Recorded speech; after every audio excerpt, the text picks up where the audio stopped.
Bonjour à toutes et à tous, bienvenue dans cette nouvelle vidéo proposée par le Club Photo de l'Espoir Pessaquet.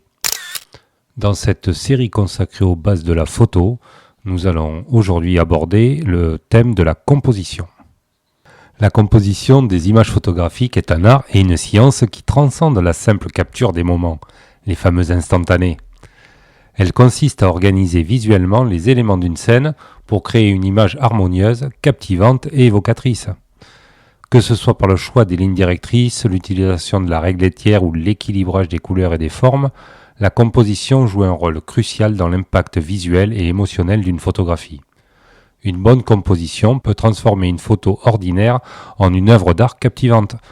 Voici quelques principes et techniques de composition essentiels. Et nous commencerons par la règle des tiers. C'est une des techniques de composition les plus connues et utilisées en photographie.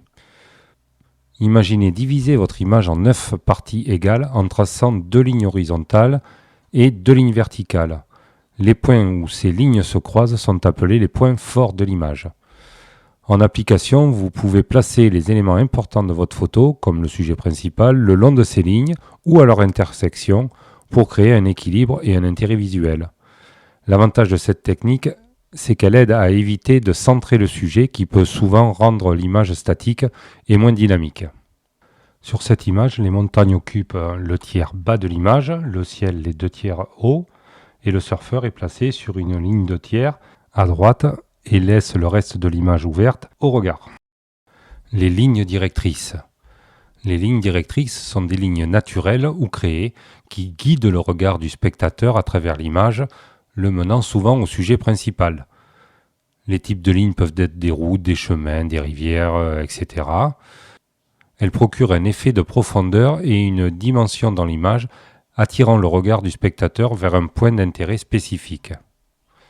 Ici, sur notre image, nous voyons que les escaliers forment des lignes et nous arrivons en haut sur le point fort de l'image qui se trouve en plus être positionné sur une ligne de tiers.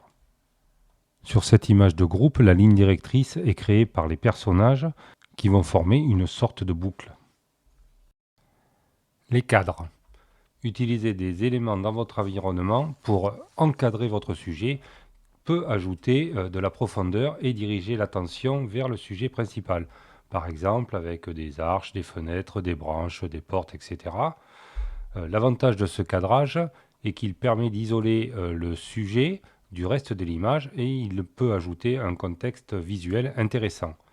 Ici, dans le premier exemple, il est encadré par des rochers. Et dans l'exemple suivant, le cadre est fait par le mur et la fenêtre. Symétrie et motifs. La symétrie et les motifs sont des éléments visuels qui peuvent être utilisés pour créer une sensation d'équilibre et d'harmonie dans une photo. Ici, une image symétrique a des éléments similaires de chaque côté d'une ligne centrale à un petit détail près.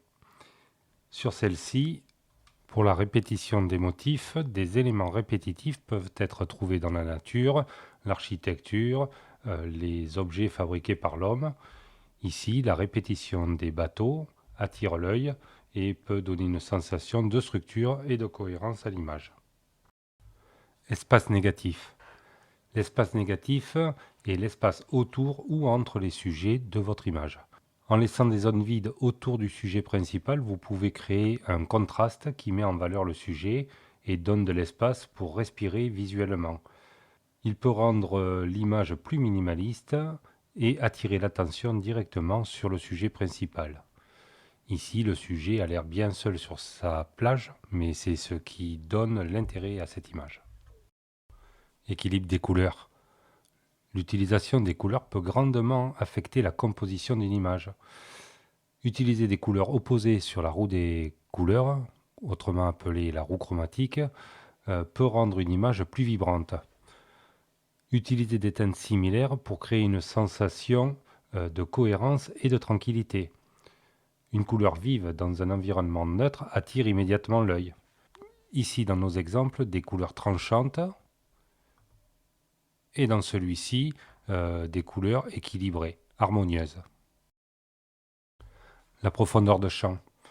La profondeur de champ fait référence à la zone de netteté devant et derrière le sujet principal. Une faible profondeur de champ est utilisée pour isoler le sujet du fond flou, et des fois avec un effet de bokeh. C'est couramment utilisé en portrait et, comme dans cet exemple, aussi en macro ou en proxy photo. Une grande profondeur de champ, comme dans cet exemple, est utilisée pour que l'ensemble de l'image soit nette. On la retrouve couramment en photo de paysage. Point de vue.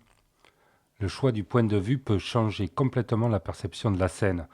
Prendre une photo du dessus, couramment appelée vue en plongée, ou du dessous, vue en contre-plongée, peut ajouter du drame ou de l'importance au sujet.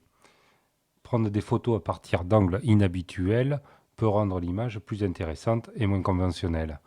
Dans nos exemples, un point de vue en plongée sur les toits d'une ville et un point de vue en contre-plongée, les traditionnels escaliers dans un phare très certainement.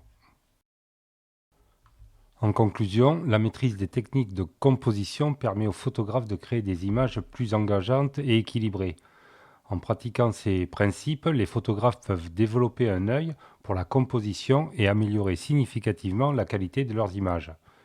Et une fois que l'on connaît et que l'on maîtrise ces techniques et ces règles, il est alors temps aussi de s'en affranchir et de développer une vision personnelle en allant à l'encontre de ces préconisations pour créer des images qui vont interpeller vos spectateurs. Et ce sera tout pour cette vidéo, j'espère qu'elle vous aura intéressé.